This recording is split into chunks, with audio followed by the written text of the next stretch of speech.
ko, nung pinapanood ko po yung panayam ni Ogie kay Baron, ako may umiyak. Talagang doon sa bahagi na sinabi niya yung tungkol sa kanyang anak, may bumundol sa puso ko. Talagang matindi. Kasi mga kachika, kilala ko po kung sino ang ina ng itinuturing niyang anak. Sabi ko nga noon, nung panahon na yun, 2008, ang sabi ko sa mga kaibigan ko, anumang lihim ay hindi maaaring hindi mabunyag. Parang bagoong po ito na isisilid po natin sa botelya na gaano man po kahigpit ang ating pagtatakip. Sisingaw at sisingaw ang amoy.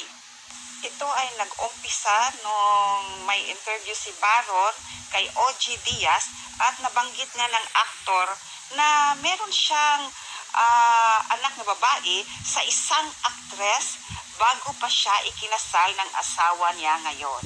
Parinig daw ni Christopher Min ang interview ni Baron ay umiyak siya dahil ito rin ang ibinalita niya noong 2008 at may epekto sa karir niya noong araw na yon dahil nga sa balitang ito. Ay ipapapanood ko sa inyo na isang panayam po sa akin noong October 5, 2008 po ito, pagkatapos ng 16 na taon. Narito po at panoorin po natin. Mahigit lang 2 taon ang nakararaan. Nagdalang tao ka nang hindi alam ng karelasyon mo. Hindi alam ng pamilya mo.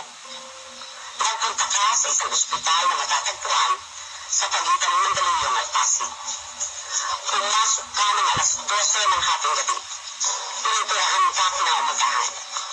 Nagsilang ka ng sanggol na babae.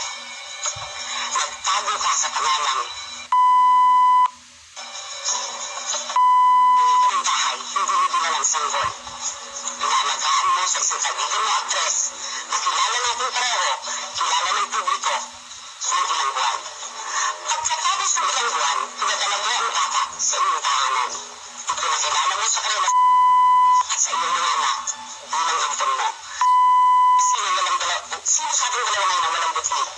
Ako na nagmahal at nagkaroon na extension at oportunidad na magmahal ng 2 batang hindi dudugo. O ikaw na hinugot sa sinapupunan mo ang isang sanggol na hindi binibigyan ng pangalan. Manalamin tayo sabay ngayon. Kinausap ko yung ina ng itinuturing na panganay ni Baron Geister.